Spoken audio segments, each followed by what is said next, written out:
Merci, Monsieur le Président.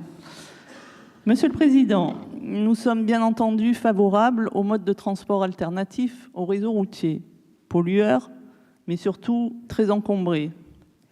S'ils sont écologiques, tant mieux, mais ce que recherchent essentiellement nos concitoyens, c'est de pouvoir se déplacer facilement et en toute quiétude.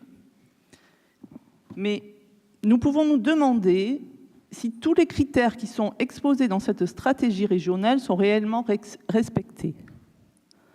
On voit que certaines gares comme Cassis, Saint-Cyr ou Bandol sont moins bien considérées que des gares ayant un trafic moins important, comme celle de Solliès-Pont ou Cuers, dont la fréquentation est 6 fois moindre que celle de Bandol.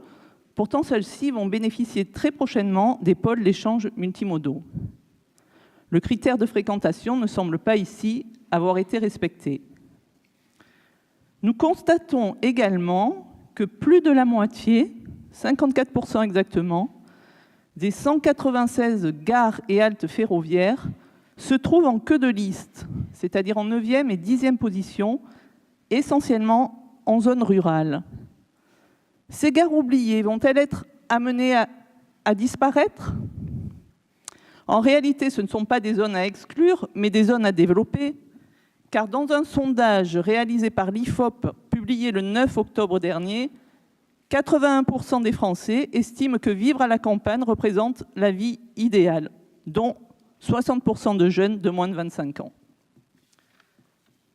Monsieur le Président, vous parlez régulièrement d'équilibre territorial, d'équité entre nos territoires, mais en matière de transport, dans l'état actuel des choses, un grand nombre d'habitants de notre région vivent dans ces zones rurales mal desservies.